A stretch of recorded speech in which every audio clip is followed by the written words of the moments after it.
Coast to coast. Every culture. Every angle. This is Arise America. Hello and welcome to Arise America. I'm Debbie Turner Bell. We have a full hour of news and analysis, and we get started with the rocky relationship between the U.S. and Pakistan. The mere fact that President Barack Obama and the Pakistani Prime Minister Nawaz Sharif are sitting down together, have already sat down together at the White House, is seen as a sign of progress. Few breakthroughs were expected, though, and none were announced afterwards on the numerous hot-button issues on their agenda Wednesday, including American drone strikes and Pakistan's alleged support for the Taliban. Officials in both countries are hoping to scale back tensions that escalated after the 2011 U.S. strike within Pakistan that killed Osama bin Laden and last year's accidental killing of 24 Pakistani troops in an American airstrike along the Afghan border. Neil Bhatiya is with the Century Foundation and joins us to talk about this meeting and what we may or may not have learned from it. Welcome to Rise America. It's good to see you. Good to be here. Okay, so I don't think expectations were really very high before this meeting that something significant was going to happen. So did the meeting prove to meet the expectation? It did indeed meet the limited expectations. As you know, this has been a rocky and very acrimonious relationship over the past couple of years. And I think for both leaders, it was important to have sort of a stage setter, a clean break with the past, and sort of a very optimistic and forward-looking statement for relations for the next few years. Be our history professor for a second and sort of remind us of our rocky past with Pakistan, even going all the way back to 1947. Yeah, well, we've relied on Pakistan during the Cold War as a regional ally. Unfortunately, that involved a very close relationship with a series of military dictatorships in the region, and of course they were a key linchpin of our strategy in Afghanistan in the 80s of arming the Mujahideen, many of whom later became members of al-Qaeda. And most recently, since the 2001 war in Afghanistan, the Pakistanis, at least according to the American perspective, have been playing sort of a double game. They've ostensibly been our allies in the war on terror, but there are sectors within the Pakistani security establishment which have been aiding the Afghan Taliban in their war against President Karzai and the United States. And I want to talk more about that in just a second, but let's go back and talk about this meeting, what it represents. What message do you think was hoped to be sent by this very public meeting between Sharif and Obama?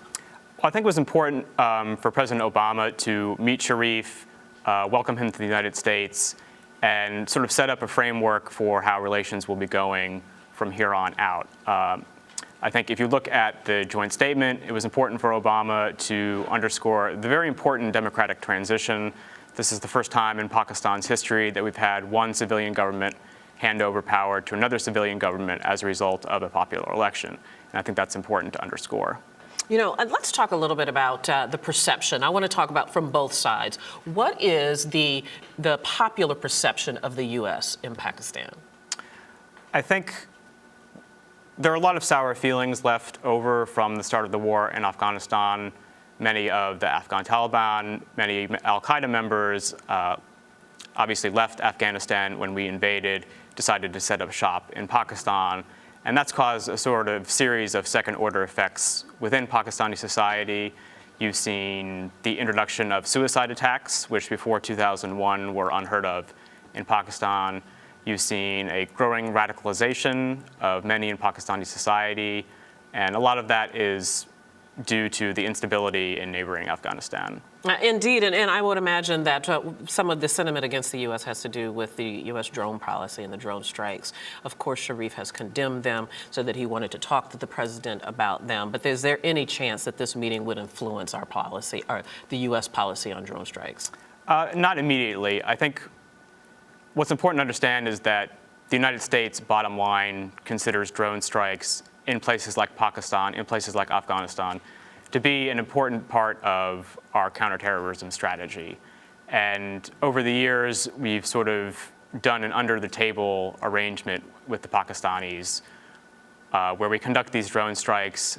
They've condemned them publicly, but as I've said, there are parts of the security establishment, even within Pakistan, that do see their utility, even if they do cause a lot of turmoil within Pakistani society itself. Very briefly, tell us a little bit about Sharif. This is his third tour as prime minister.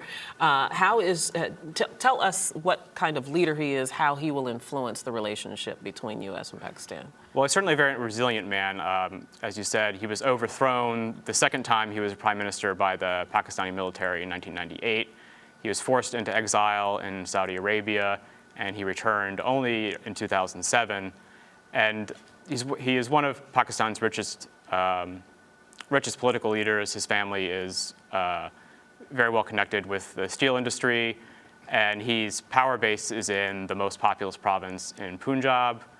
He has a very strong parliamentary majority, and at least in the elections, he had a very coherent platform. He wanted to focus on cleaning up the energy sector.